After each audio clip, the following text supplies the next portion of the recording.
Hello everybody and welcome to Gingereno 42's Let's Play of Pillars of Eternity. I'm your host Eric, aka Gingereno. I'm also the host of the World of Aora podcast, which aims to look at the history and the game mechanics and the lore for the Pillars of Eternity world as we gear up for Avowed. What does Pillars of Eternity have to do with Avowed, you might ask? Well, you're probably not asking that because you're already on this Let's Play. But if you are asking that question, essentially this massive world that we see before us, the world of Aora, is the same fantasy setting for Pillars of Eternity and Avowed. So by looking at Pillars of Eternity, experiencing the story firsthand, or I guess secondhand in this game, we can learn more about Avowed as we gear up for its release. So if you're into Avowed, but you're not super into Pillars of Eternity style games, the CRPGs, this Let's Play is primarily for you. Anybody else who likes to enjoy it as well, because we're huge geeks about this kind of stuff, I hope you enjoy it as well. But that's enough of that. Let's dive into today's episode. You guys don't know it, but the loading screen I just experienced was very long for some reason, so I hope that's not a bad sign about my PC. Anyways, welcome to today's episode. As I mentioned, I'm host Eric, aka Gingereno, and we have here my little character. Well, maybe this is a smaller character, but this is me right here. I'm playing as Eric, which is a fantasy way of saying Eric, and this here dude, myself, we are what's called a Watcher. Just giving a quick recap of where we are up to now. We are called a Watcher. A Watcher is a type of person in the world of Aora who can perceive soul energy. This is a super cool thing to have, except it's slowly driving me insane. What happened was I was way up here in the northwestern corner of the map of Dyrwood at Keelant-Lys, accidentally had my soul awakened, became a Watcher, and it's driving me insane, as I said. So we're trying to follow the trail of a man that we witnessed at an event here to see what's going on. Learned a little bit about his connection to something called the Hollowborn crisis, essentially that he is behind the reason that children are being born without souls in this land right now, and that's kind of a big deal, because we tend to like our kids with their souls, so we're going to try to do something about it. Last episode, we finished off Act 1 of the game, so we just entered into Act 2. We are now following the sole breadcrumb we have left about following this man, Thaos, and he is somewhere in Twin Elms, which, hey, lore point for those who are interested in this stuff, the Twin Elms is the main kind of nation area. As you wish. I should get them all. Hey. Is the main nation or area for the Glonfathan tribes that exist here. Glonfathans being one of the factions in the world of Aora, the other local one being the Dyrwood colonists, because this area of the world, Aloth, we'll talk to you in a second. This area of the world, there's Dyrwood colonists, and that's the city that we were just in, that we're walking the bridge across from. These are colonists that have created this city here. But there used to be, I guess there were, and are, these Glonfathan tribes, the people that already lived here before the colonists arrived. They have a long history that we won't get into right now, because we're going to talk to Aloth, but we're going to head to the Glonfathan tribe's main capital right away. So Aloth, one of my companions, as you cross the bridge, Aloth draws up beside you. The fires of Defiance Bay cast a shivering, flickering light across one half of his face. The other is in darkness. Please stop. I need to tell you something. Don't tell me you've got another personality tucked away in there. He smiles weakly. Would that if it were. I have not been entirely honest about my motives for traveling with you up to this point. When I finished my training in Adir, I was introduced to an organization. All I knew was that they were opposed to the unchecked spread of animancy, and that they could guarantee me postings far away from the Seathwood my father and his Earl. At that time, it was enough. For those not aware, Adir is the mother nation of the Dyrwood, which is the land we're in now. Seathwood is one area on the continent of Adir. In the early years, I thought of them as many things. Hooded men, prudent teachers, the leaden key. Their rules were strict, but their guidance was clear. I sincerely believe they wanted to keep Kith from the folly of their own foolish ambitions. I came to the Dyrwood a little over a year ago. My orders were to gather information on animancy in the region. Oh my god. He's one of them. He's one of the leaden key. A senior contact met with me every few months to receive my reports and issue new leads. She sent me to Gilded Vale to keep an eye on events surrounding the local lord, but I lost track of her shortly after that. I don't know if she was reassigned, killed, or sacrificed the way you saw. At the time you met me, I'd been on my own for a couple of months. You knew I was coming. I couldn't have. I'd been out of contact with my superiors for months. I needed some kind of direction. And after that scrape with the locals, I was ready to get out of town. But then you mentioned that you'd survived that Biowick, and I thought you might be able to put me back on the Leaden Keys trail. And I was correct in a way. What we found wasn't what I expected. I knew the Leaden Key was trying to stop Animancy, but I didn't realize how far they'd gone. Murder, sabotage, abandoning entire districts to shambling horrors. And now the whole city is up in flames. The Leaden Key, for context's sake, is a faction, a group of people, an ancient group of people. They've been around for a long time, which we're now just finding out Aloth is a member of. And, you know, as is classic in the Leaden Key stuff, people within the organization themselves don't often know what's going on. They're just given orders and they see it out. And Aloth is one of the few members who are now seeing kind of behind the scenes of what's going on with the people he's been listening to. I'm still not sure about Animancy, but I know I've been following the wrong master. Please, accept my apology, and my service. Let me fight with you to stop Thaos. You could tell him to leave, and I could get rid of him forever. But hold on to him for now. Listen, I forgive you, Aloth, but I want you beside me, not behind me.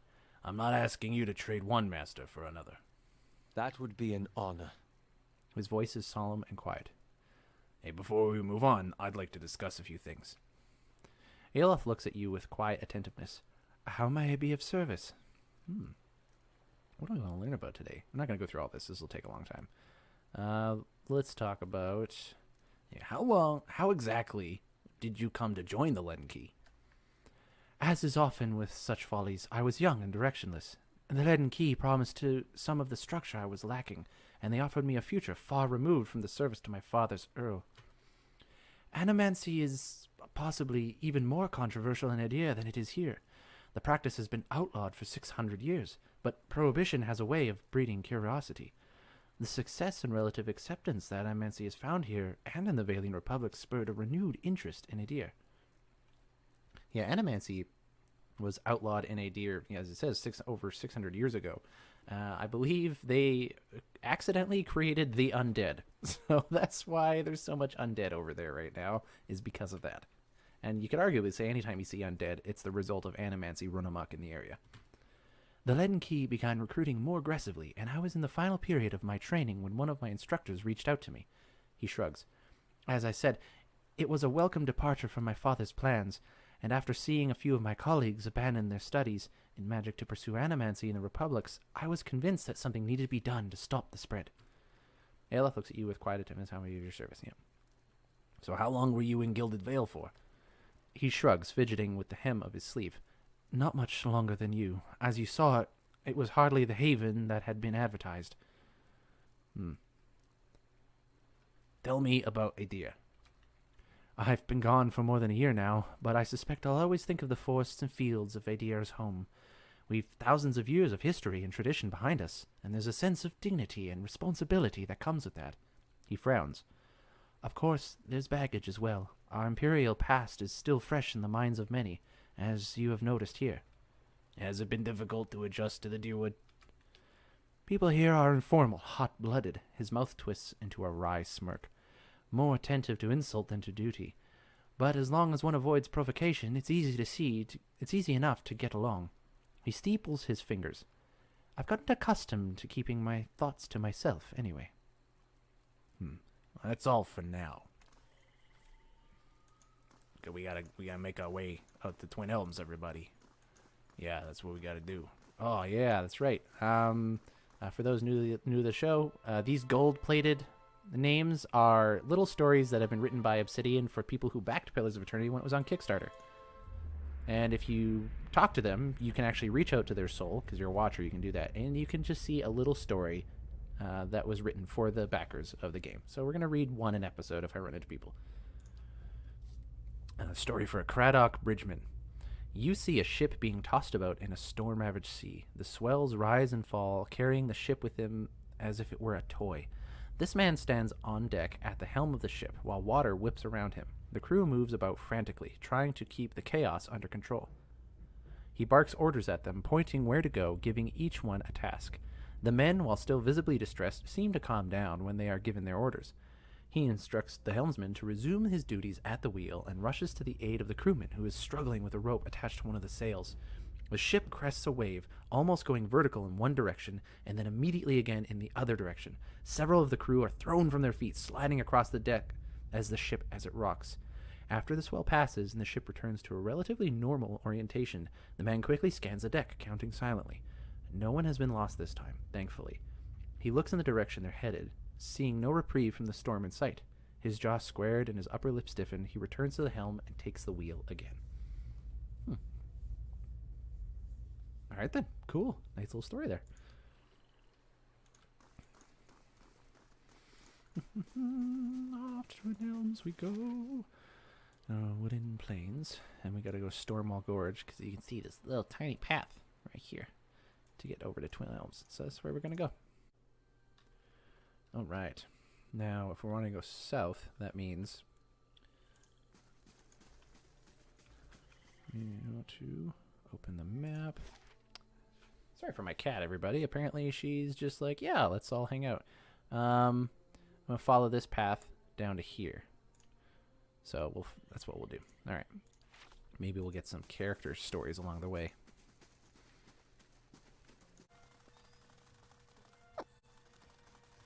Seem to not be able to control my screen for some reason. Oh, that's weird. Let's see what Adair has to say before I fix this. Say what you want about Dyrwoodens, but they haven't met the problem yet that they couldn't solve by killing some scapegoats.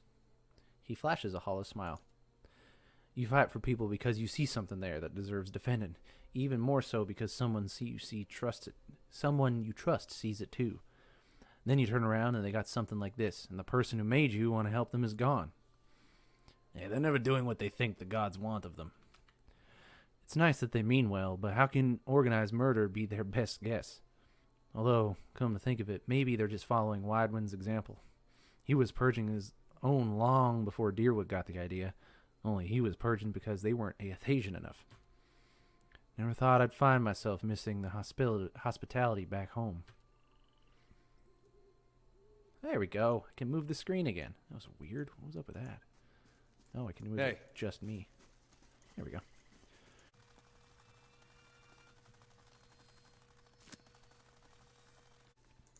This is all covered in river a while ago. Well, actually, I think we come down here. Yeah, and right about here, it used to be whoosh, just river. Couldn't cross, until you complete a certain narrative point in the game, and then they let you cross. Just a way of keeping the player gated in the narrative. That's what you gotta do. Take all these shrooms along the way. Uh-oh. He arrives at last. Leaden Key Wizard. Well. Oh, it's a woman. I was talking kind of manly. I don't know if I would say manly, but not womanly. A woman in robes flanked by an armed group savors every word before whispering the next. Finally. You should have remained in Defiance Bay. She draws a smile, pale and full, that droops below her recessed chin. But I'm glad you didn't have the better sense. I've looked forward to this since you got in our way. Any last words? After all the effort you've mustered, it'd be a shame to end it quietly. Walk away before you get hurt. You've got a noble heart. The woman wets her lips. I'm going to enjoy seeing it burn. Time to end this. Time to fight these Leaden Key jerks.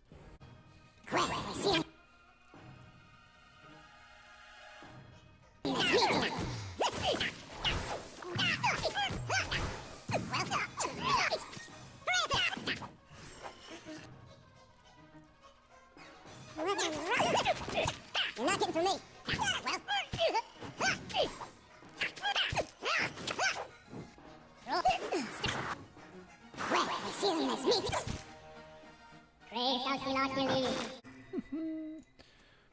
The benefits of playing on Storytime mode means I don't have to worry about fights that often. Hey, Girdle of Magefolk Might. Interesting. feared throughout the Eastern Reach, but rarely seen, the gargantuan mage folk are renowned for their awesome strength and destructive fury. Despite its thickness and weight, this belt is otherwise not especially remarkable. Blah, blah, blah, blah, blah, blah. Mage folk, for those not known, is a very, very unique type of creature found in the world of Aora. They're essentially ageless, needless, unchanging machine. Well, not machines. They're just creatures that don't have any. They're made by the gods. That's the short. They're made specifically by the gods for god purposes, and they're very mysterious. They're very strong, very powerful, and kind of scary. There's actually rumor that you could see some in Avowed if we're playing in the Living Lands, but who knows? It depends on how they make the game. This is where we want to go. Before we continue, there's something I thought I saw. Animancer's boots. That's not it. I thought I saw a unique piece of armor, but I must have been mistaken. Onward we go. Where are we going? Elm Shore. All right. A new map discovered, Elm Shore. Here we are in Elm Shore. It's just mostly black right now. All right. We are heading to Twin Elms area. So just like how Defiance Bay has these sections in it, I'm guessing this is all Twin Elms. So we're trying to head to Hearthsong. So it looks to me like we want to head east. So we came in from this side and we're going straight across. All right, let's head rightwards on the path. Critical path. Critical path, let's play of Pillars of Eternity. You want to go this way or you want to go this way? I'm going to say this way, because it kind of also had a southishness to it. Ooh, forest troll. Let's see if there's more of you. I'm on the trail. By moving forward ever so slightly. There's a couple things there. Well, let's see how this goes. Dead on!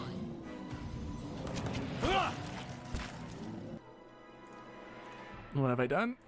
How may I help?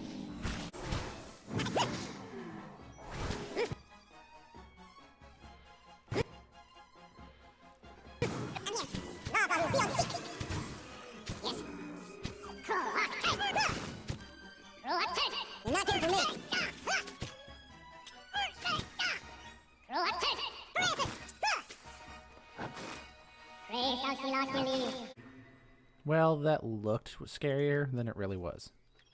But still.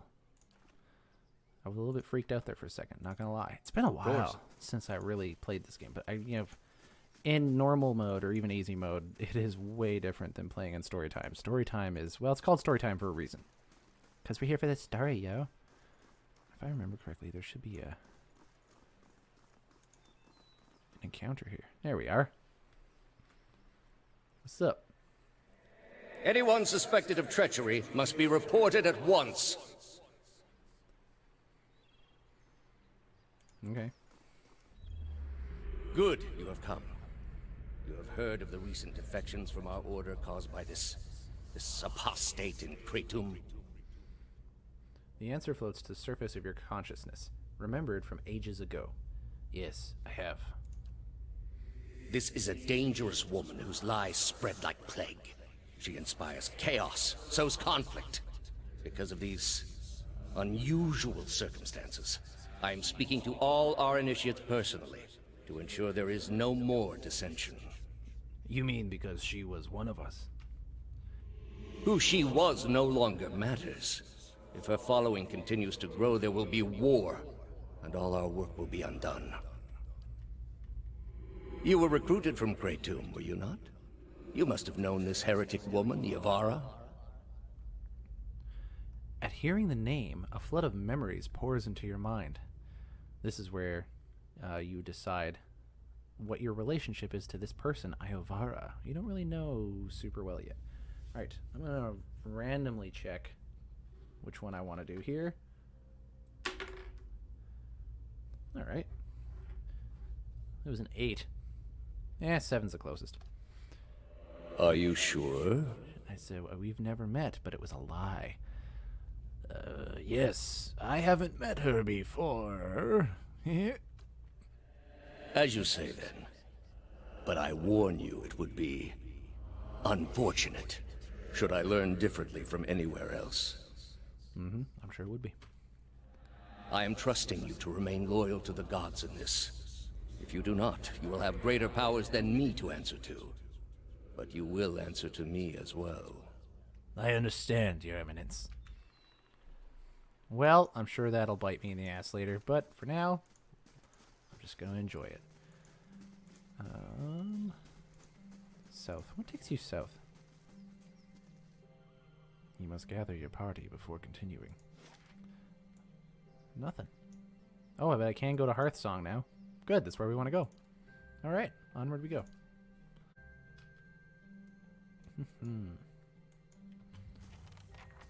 There we are.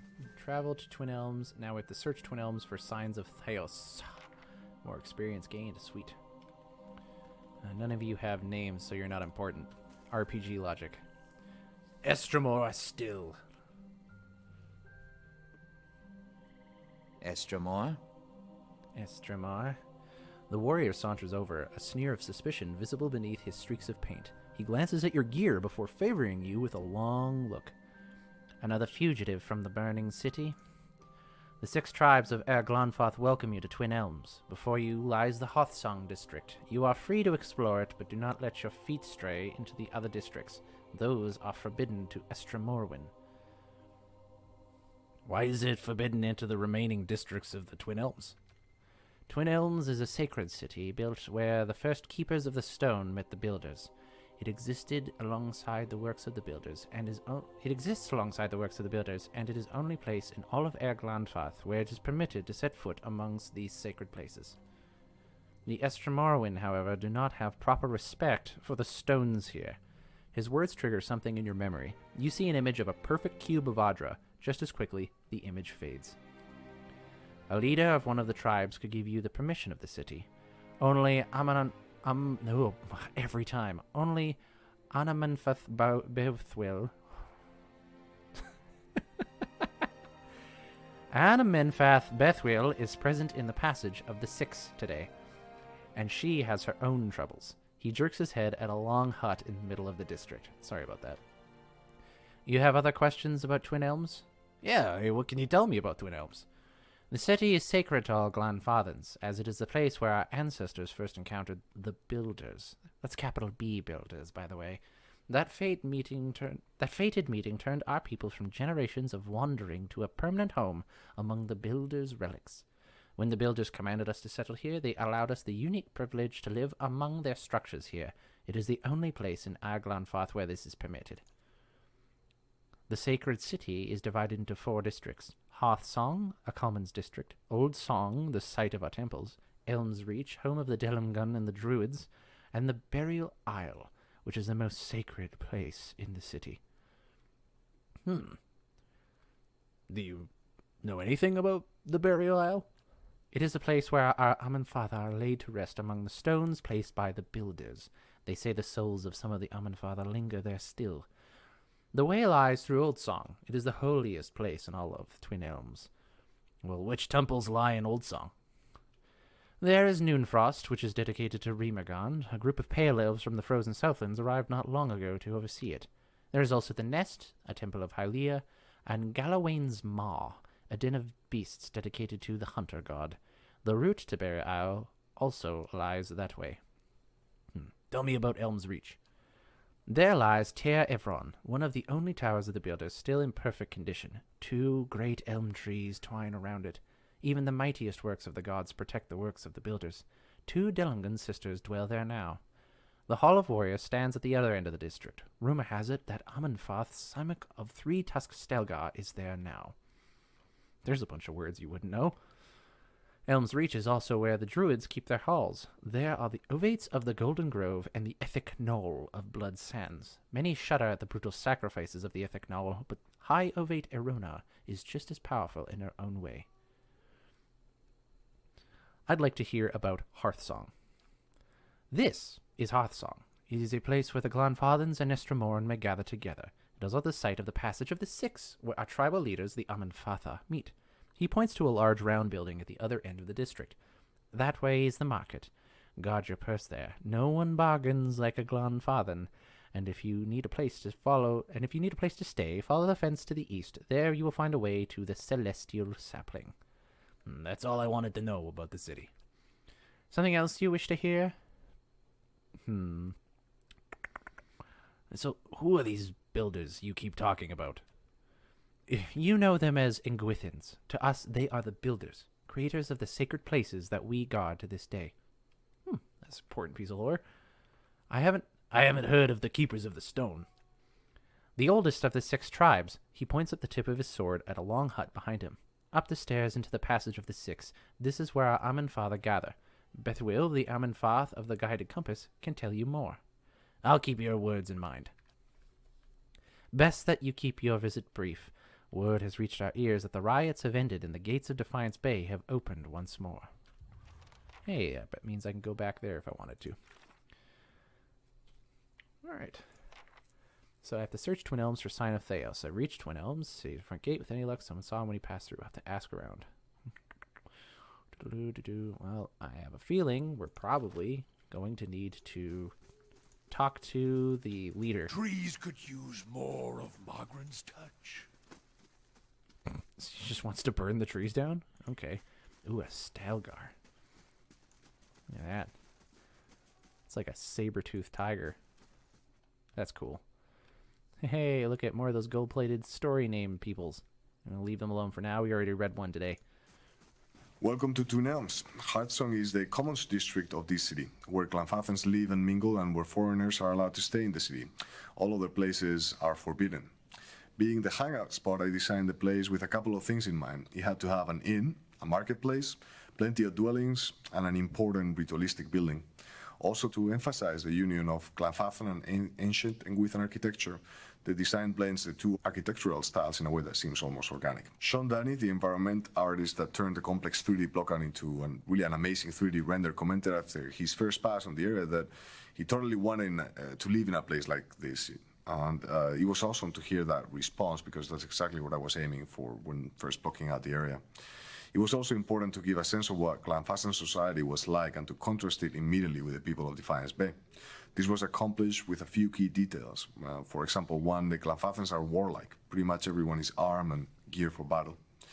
2, Clanfathans live in relative harmony with other creatures of the wilderness, boasting many rangers and druids, and defend their town with the aid of tame Stelgar prides.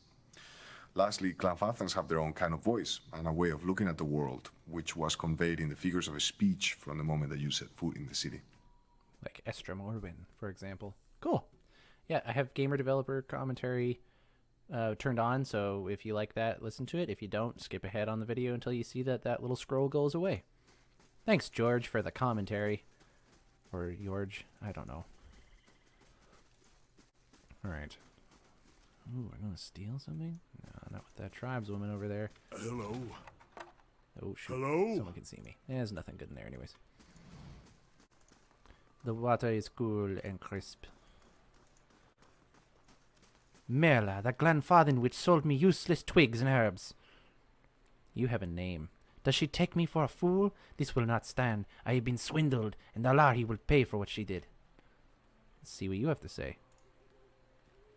She'll pay, that witch. She'll, fuming with anger and pacing in tiny circles. The Valian merchant aims his wild rant at you as you approach. You there, have you come to trade with the savages? Learn from my example and take your business elsewhere. Spittle accents his every sentence. Liars, cheats, swindlers. That duplicitous bitch Alahi, she claims to be selling Elardgola flower buds, but all I have now is 6 bushels of common houseplants. The herbs are useless. He throws a handful of dried plants to the ground, stomping on the brittle stems and leaves, kicking up pungent, savory scents. I'll get my money back from that swindling savage. What is Lardgola? Renato's rage abates for a moment, and his face twists to a nervous smile. Elardgola is a plant that grows in the jungles of Erglanfath. He clears his throat, lowering his voice. When dried and consumed or brewed into a tea, it's known to enhance one's drive for the better pleasures in life. You tested the remedy on yourself? Well, Renato fidgets in place, his hands smoothing the creases in his tunic. How can I sell a remedy I have not tested? Of Of course I have tried the herb. Imagine what would happen if I peddled this pale imitation. Renato clears his throat. His voice grows quiet. The herb did not have its intended effect. The only thing it made hard was not vomiting. So, well, what do you intend to do about all this? When I get my hands on... Renato halts his sentence, his eyes darting about the nearby Glanfathan guards. I'm in the savage's home court, so it's my word against hers. Where does that leave me? I'd be a fool to threaten her here on tribal soil. He sighs, pressing his temples. I cannot sell this worthless herb to recover my coin, and I am powerless to confront Alari. I don't suppose... He looks at you, sizing you up.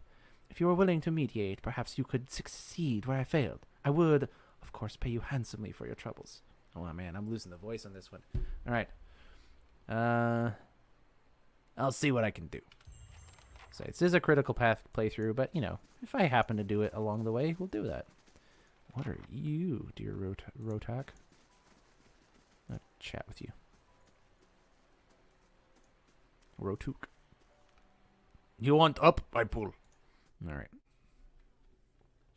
Here we are at the Celestial Sapling. This was a Blacker Inn, whose original design called for it being placed near the trunk of a large tree. But since we have these giant elms in the city, and since we wanted you to go up to its branches at some point, it seemed like a good idea to have to take the inn and basically give it a loftier location up in the canopy of those giant elms. This is a cosmopolitan area, but it's also wild and magical. The Celestial Sapling features adventures from all parts of the world of Eora. All right, fun stuff. Fun stuff. I'll talk to you. Huh. Having issues with being able to move my camera again. 1 second.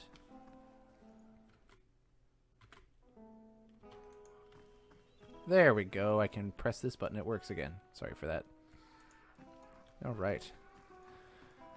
So many people, none of them worth talking to. Maybe the ogre. Distribor, welcome. Behave, be merry. I believe that's, I can't remember. Some book or someone says, eat, drink, and be merry. I don't remember where that's from. The rest of these, you're the only one who has a name besides this person, but that's a Kickstarter backer. Hail and well met. Hail and well met. Eletherion Haggard Shoes. Nice. A middle-aged elven man stands behind a counter of the inn. He has warm, open face and smiles pleasantly in greeting as you approach. Welcome, welcome. I am always glad to see a new face. Take a seat where you like, my friend. It seems to me you've walked a long road. All are welcome here, and those with interesting stories most welcome of all. And, who are you?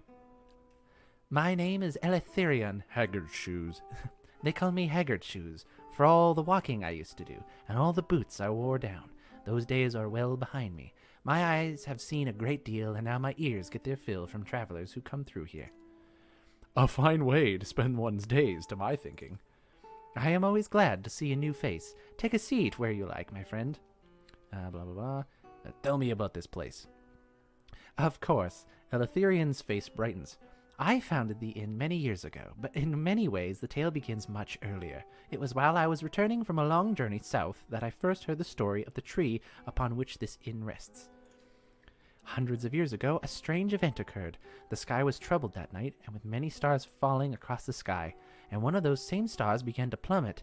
Instead towards Eora, it fell here, striking a young tree and burying itself within like a fiery heart. Sky troubled that night. That was many stars.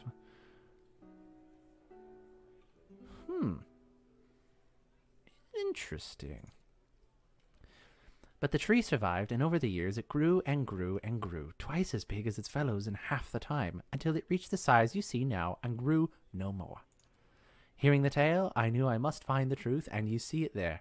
He gestures towards the large stone at the center of the room. Around the tree's heart, I built this inn to welcome all travelers who might look upon it. Kana looks over at the stone and grins. A fine story. I'll carry that one home. I'm gonna leave. Yeah, this thing. The unusual stone pulses with warmth. Oh, that's interesting. I wonder what that could be from. I have a few ideas of what that might be, but I'm gonna leave it. Have a moment. I would like a word with you. Good day to you. Good day to you. Gwyneth, a slender woman in dusty leathers, locks eyes with you. It's good to see someone from more civilized lands around here. Her unkempt hair sprouts in wavy black tufts. Despite the fine features that sculpt her face, a cleft chin completes her boyish appearance. Gwyneth. I'm learning firsthand the many shortcomings of Glanfathen hospitality. Her glove hands come to rest on the pommel of a long estoc, cinched low on her hip. I can almost forgive the hostility towards outsiders, but the temperate taverns and these watered-down drinks, inexcusable. I hope I don't seem too forward, but I need help with my friend, and you look like the right person for the job. A sly smile carves a dimple on her cheek. Which is to say, you're not Glanfathen, making you the closest thing I've got to an ally in these paranoid land. She gives you a coquettish sideways glance. And allies, well, they help each other, do they not? Alright. What help do you need? My friends have drawn some unwanted attention. Gwyneth looks to both sides, scanning for uninvited listeners. Glanfathen's scouts, and not just any mob of local zealots, the Fangs. She pauses to let the names settle in the air. The Fangs are a brutal, relentless bunch, eager to make an example of troublesome outsiders. As for why I need your help, her smile widens as she speaks. I need someone to warn the expedition that trouble is coming, and I need someone ready to fight if it comes to that. She taps her hand on the pommel of her estoc. With any luck, we'll reach my friends before the Fangs do, but if not, the Fangs have a reputation to uphold, so this might require spilling blood. I'll help you warn the expedition. Gwyneth smiles with an overt display of dimples. Excellent! I knew I could count on you. She leans in and whispers, assuming the Fangs didn't already get to them, my friends should now be at or around the Pilgrim's Trail in the Northweld. The plan is to camp along the trail leading to the Temple of Hylia. Find my comrades, warn them the Fangs are coming, and help them clear out the forest. I'll head out first on my own to see if I can't lead the Fangs astray and buy us some time. She pulls her estoc a few inches out of its scabbard and cracks a smile. If the gods smile on us, we won't have to draw steel. Should it come to that, I am glad you are on our side. Cool. Side quest. Probably won't do it. Cool. And just exploring. World building. Let's get back to asking around about Thaos. Apparently none of these people know anything.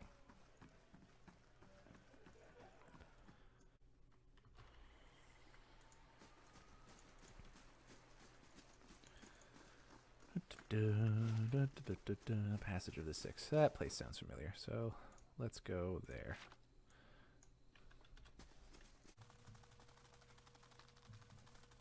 I mean, it's worth exploring because you get experience for looking at new places, unlocking spots on the map. So, worth it. Thaos, are you here? Nah, I didn't think so. The 3 tusks Stalgar, the twice split arrows. Yes, I'm sure the Amenfath will not commune together for a season at least. Oh. Cool. These must be the 6 tribes. So we have the 3 Tuscar, twice split arrows, the stone bramble, the fisher crane.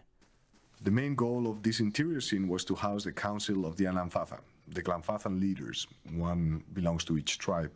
It's a ceremonial building where people from the 6 tribes pay homage to their own kin, and also where matters of the Glanfathen state get decided by the council. We would have liked to have more Amenfath here, but in Twin Elms, we ended up with 2 out of 6. We thought it was best to have a couple of them show really strongly than many of them barely fleshed out. Yeah, that's fair. It's nice to get to know a little bit about just these 2. I think these are the 2 that we mainly talk about. The fisher crane. Hey. The gilded compass, the guided compass, not the gilded compass, and the keepers of the stone. All right. Cool. All right, then. Let's see here. All right. Amenfath Bethwil. Amenfath Bethwil. Amenfath Bethwil. I've quit. The dragon skull is brown with age and polished smooth. Ooh, a dragon skull. Badass. Another Estramore. What do you want? You sound like Lady Webb. You really sound like Lady Webb. All right. Middle-aged Orlin woman stands at the back of the longhouse, an expression of irritation on her narrow features. As you approach, she takes a decisive step towards you and then speaks. Sagani leans in. Careful, this woman's young for an elder and looking to prove herself, I think. I'm looking for another who passed through the city. Few Estramoran are given the freedom of our sacred city. That you ask for this person is suspicious. There are reasons we don't let you Estramoran roam our sacred city. Reasons I am coming to understand. Hey, if you're having trouble, some kind of trouble, maybe I could help. She shakes her head. I'm afraid not. Looters have grown bolder at the sites of the builders. The people of Defiance Bay set fire to their own city. And every week, the 3 Tusk Stelgar bring news of more desperate settlers pushing at our borders, trying to escape their plague of Anolfane children. Well, now we know 3 Tusk Salgar is the name of one of the tribes. Builders mean Engwithans. And I'm going to guess that Onolfin children are children born without souls. Suddenly, you feel the presence of someone else in the hall. The Amenfath continues to glare at you, but something has stepped out of her skin, and it reaches out to you. Permitting more strangers the freedom of the city is out of the question right now. Go and be thankful that Amenfath Shimak doesn't sit in the passage of the Six today. He would not be so kind as I. Shemok. Good to know. Whoa, dude. What's going on, bruh? Fairwilt.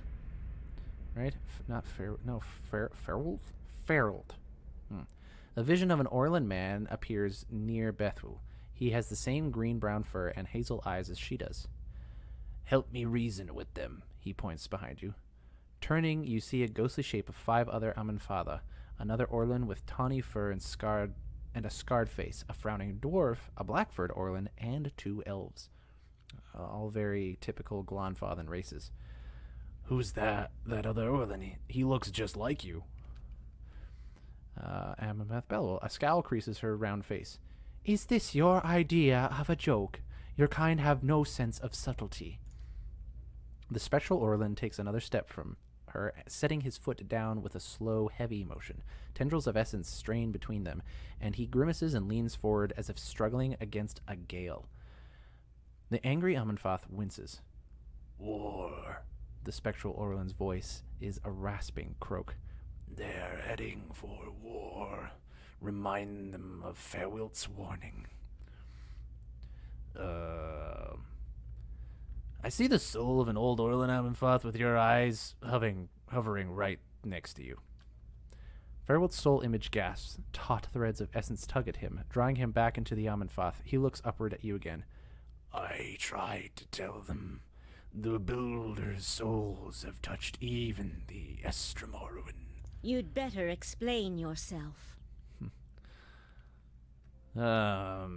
The builders' souls have touched even the Estramoran?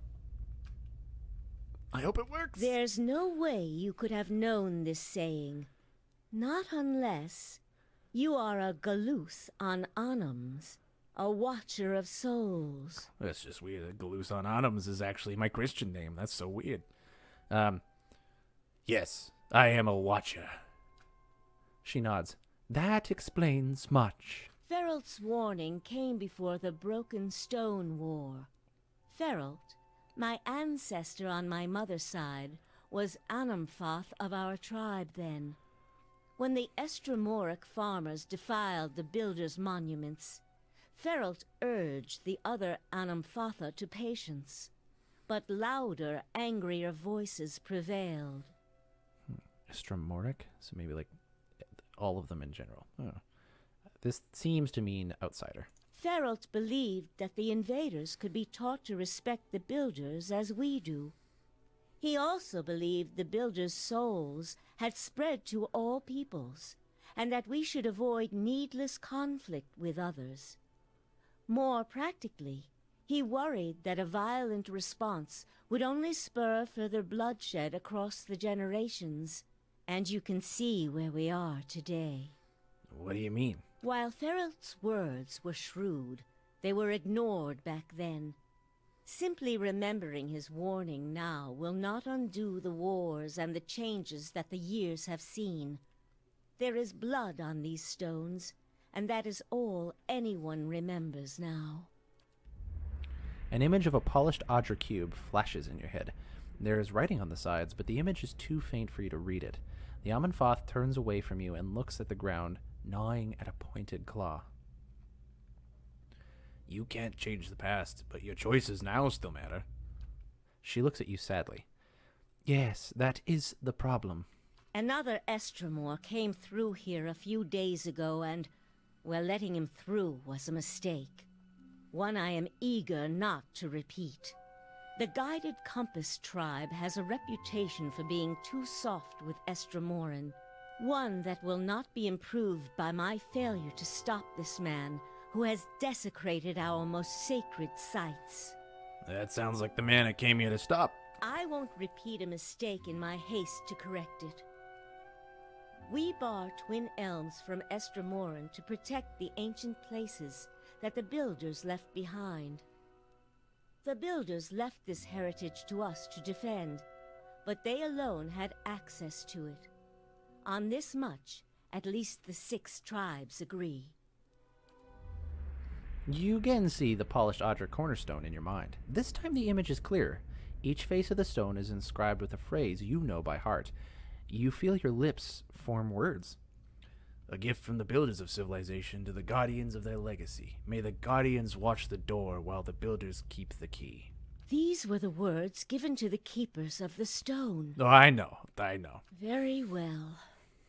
The city is yours to explore.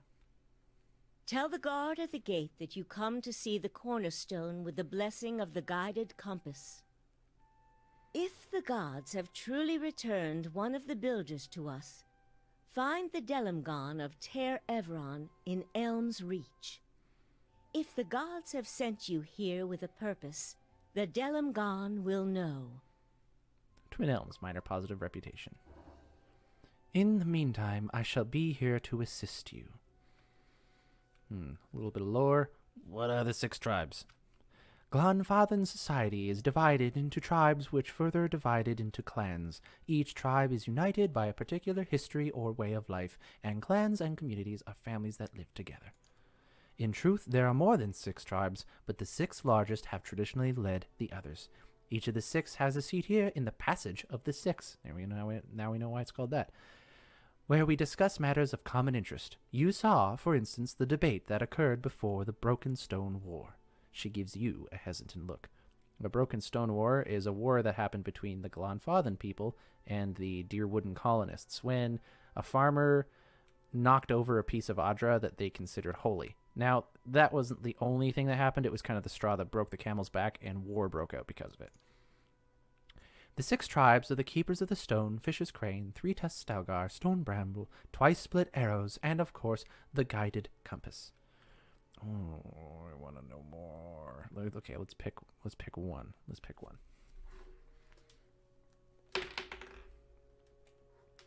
All right. I'm not familiar with the Twice-split Arrows. Not many are. They're traditionally outcasts and exiles from other tribes. Probably the least respected tribe of them all, but our ancestors believe they should have a voice, and so they have a seat among the 6. So they're traditionally outcasts and exiles. And that was the Twice-split Arrows. Most of the other tribes see them as scavengers and bottom feeders, but don't say that to a Twice-split Arrow. They think themselves survivors, and they're proud of their tribe as anyone else. She shrugs. They'll accept anyone, and I suppose there's virtue in that. You never know what you're getting with them, though some clans will rob you blind and others slaughter a lamb for the honor of your visit. Okay. I'm going to ask about the Guided Compass, because I am personally interested in that, and then I will move on from there. We'll make you guys listen to all this all the time. The Guided Compass is your clan, am I right? Indeed. We're one of the younger tribes, and not of the most prestigious. We've tried to keep peace with the Estremoran, which has earned us the reputation of appeasers among some of our hardline brethren in 3-tusked Stalgar and Keepers of the Stone. We value our heritage as Glanfathans, but we recognize that the Estramoran are here to stay. The way we see it, we can better follow our mandate to protect the place of the builders by making peace with our neighbors. Well, I'd like to ask about another matter. Goodbye. Classy exit. Okay, speak with the Delamgon at Ter Everin in Elm's Reach. My brother fleeing in shame? I don't believe any of it. Tread carefully, Estramor. Ridai? Sensing your approach, an agitated elven hunter suddenly drops his conversation and turns to face you. What kind of courtesy have you learned from in your filthy homeland? A red stripe of paint gleams, pearly with sweat, from cheekbone to cheekbone. We speak of Glanfathan matters. Begone! The huntress in the group raises her calloused hand. Still your heart, Ridai. Do not forget where you stand. She parts the fine strand of golden hair that float before her face and acknowledges you with a nod. In the house of our ancestors, the 6 tribes, we commune as one people. Ridai looks away and fumes in a restrained breath. The ancestors will forgive me and my brother when I clean the shame away from his name. He looks at the huntress, and from the taint it has brought to our tribe. Well, that didn't mean what I thought it meant. Goodbye. Ridai stares away. The huntress looks at him and then turns to face you. We wish you well, Estramor. If you decide to commune with us again, she glances back at the proud hunter. Know that we would welcome your help. Okay, well, okay, I'll take that. Tread carefully, Estramor. What happened to your brother? My brother, the hunter's heavy breathing pauses for a moment. My brother, Fjorm, is the greatest hunter of our tribe. He set out on a blood hunt but hasn't returned. And now, Arthwin, that puny liar, he claims that my brother... And Red-Eye clenches his fists. The elven huntress fills the silence. Arthwin belongs to another tribe. He is a hunter that competed against Fjorm during their blood hunt. She gives a glancing look to Red-Eye. Arthwin claims that Fjorm has exiled himself, deciding not to return to Twin Elms. Red-Eye scowls. His stripe of paint curves like an angry wound. Exiled in shame for losing to him in the blood hunt? Can you believe this liar? Even though Arthwin returned with some of the giant stagger's fang as proof, it's hard to believe that Fjorm would not have failed to kill the prey first. The huntress digs her heel on the dark soil. But you cannot claim that yet, Red-Eye. Not until the Amenfath judge the truth. Arthwin's weak, from a lower tribe. Red-Eye bares his teeth. He lies, and I'll find the truth and clean my brother's name. Red-Eye looks away and fumes in restrained breath. The ancestors will forgive me and my brother when I clean the shame away from his name. Oh, I already read that. You mentioned the blood hunt? Well, what is that? We prove our worth in a blood hunt. We set out to stalk prey, always a dangerous creature, and only one kills it first. The elven huntress interrupts with an exasperated sigh. Yes, but we hunt as pairs, to bond, as Glanfathans, as one, not as enemies. 2 hunters, 2 tribes, 1 spirit. That is our way. Red-Eye glowers in response. Glowers in response. Our way isn't to lie. We don't betray our brothers and sisters for our own gain. The blood hunt between your brother and Arthwin has broken the communion of our tribes, Red-Eye. Do not dig in this wound until you can claim the truth. She turns again to face you. Perhaps our customs appear strange to you, but despite what you see, we Glanfathans hold our bonds sacred. So how do you plan to clear Fjorm's name? A bead of sweat rolls down Red-Eye's forehead and hangs from his red-painted cheekbone like a drop of blood. It quivers at the hunter's muscles twitch. I can't tarry here. While my brother's fate remains unknown, the Amenfath must let me go. To judge Arthwin and to clean our tribe's name, they cannot listen to only your truth. The huntress lowers her head, glancing at you. Before the Amenfath, only an impartial voice can speak for what happened. Red-Eye whips his neck, and the drop of sweat lingered on his cheekbone flies in your direction. You mean to involve this one, an Estramor? She points at him, her calloused finger curved like a claw. Listen to me now. Arthwin returned with proof. Your brother did not even come back. The huntress blows against the fine hairs floating down over her face. The tribes are split. Something must be done. Listen. No promises, but if I can find anything, then I'll let you know. Red-Eye stares into nothingness. He breaks the silence in a grave voice. I'll remain here and wait for the Amenfath to summon us. The huntress nods at you. Fjorm and Arthwin set out to the Northweald Forest, beyond the Old Song Pass, to hunt a giant Stalgar. Search there and return to us with the truth if you can. But be aware, Stalgar of such size, many times over their lesser kin, usually gather a big pride that follows them closely. Red Eye fixes his eyes on you, two glowing embers over the blood-red stripe painted across his face. Estramor, I don't expect help, but I'll do anything to know of my brother's fate and to clean the stain that Arthwin has spilled on our tribe. He throws his chin back. Anything. This I claim. Side quests, side quests. Crows. Nice name. All right. Well, so that was fun. That was a passage of the Six. Now have gained access to the city, which I remember being a lot more difficult the first time I played this game. So I don't know. Maybe I did something wrong, and the game's like, ugh, let's just let him through. He's not gonna figure it out himself. So let's head on over to, I want to say Old Song? No, Elms Reach. That's where we're heading.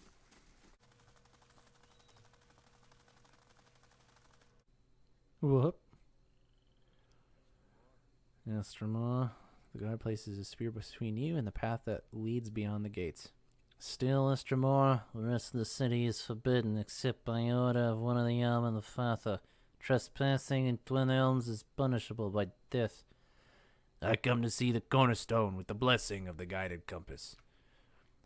The guard scowls and looks at his companion, who nods back. He turns to you again, his knuckles whitening around the shaft of his spear. Always too cozy with the Estramoran. Go then, mind your step around the sacred stones. Cool. Let's go. Gonna go to Elms Reach. Here we are at Elms Reach. Love having the map unlocked. The Hall of Warriors over here. We have the Blood Suns over here. We are definitely checking that out. Those people are just bonkers crazy. The Golden Grove and Ter Evron, which is where our next part of the journey will take us. But for now, it has been an hour of recording, and so I will end this here. I realize now we did not go into the lore for today's episode at the start. I apologize. But we can do that now. Let's see if there's anything here that we learned about while visiting our Amenfath. I read this last time, so I need to read that one today. A bestiary. Don't have anything yet for a Stalgar. That would be cool to read about the Stalgar, because we've seen a bunch of them here. We did just fight a bunch of Lurkers. That is interesting. Whoa. There's so much there. Alright. Deities. We looked at Remergond. We heard about Galawain. And we heard about Hylia. I think... You know what? I'm going to go back to the Forest Lurker. I imagine the Swamp Lurker has the same. Yeah, it's got the same. Alright, so this is the lore for a Swamp Lurker. One of those big, massive things we fought in Elm's Shore on the way over here. Lurkers are actually comprised of a colony of several different species of parasitic carnivorous plants and fungi working together to hunt a common prey. As a whole, they stand nearly 10 feet tall in a vaguely anthropomorphic body, comprised of vines, leaves, roots, and earth. The coexistence of so many separate organisms can make them hard to eradicate, and it is usually best to sever the parts that enable locomotion or to simply light the entire colony on fire. While the means by which Lurkers form remains a bit of a mystery, some speculate that they form when certain species of flesh-eating plants come together on a common host, such as the hollowed victims of dank spores, and achieve locomotion once sufficiently strong. This theory is supported by the fact that many Lurkers, when cut open, contain bones and other remains riddled with roots and spores. Lurkers are notorious for hiding in plain sight, often waiting motionless among the trees and underbrush to ambush their prey. They appear to hold a rudimentary intelligence and are at least sophisticated enough to store food. It is not uncommon to see several unconscious victims tangled in a Lurker's vines, being saved for a later feeding. Ugh, that's a Lurker. I love that Obsidian puts like so much work and lore into just like an enemy that you'll run into, and you'll never know this about this stuff unless you happen to ask like, what is that creature and how did it get there? So, a bunch of carnivorous plants that just attached to a skeleton. It was like, hey, let's go kill other people, store food and stuff. But yeah, so that'll do it for today. Thanks, guys, for joining me on today's episode. The next episode, we're going to cross this bridge here. I think there's a story element thing that happens here. We get to talk to 2 Guardian Delimgon before we enter to Terevron. We will be taking a sidestep into Blood Sands because they're weirdos in there. I love them for it.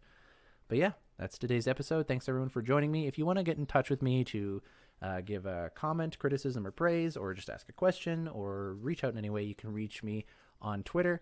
The podcast that I run, World of Aora, there is @World of Aora. My personal Twitter is @Gingereno42. You can reach me via email, worldofaora@gmail.com, or gingereno42@gmail.com. Thank you guys so much for watching today's episode, and I will catch you guys next time.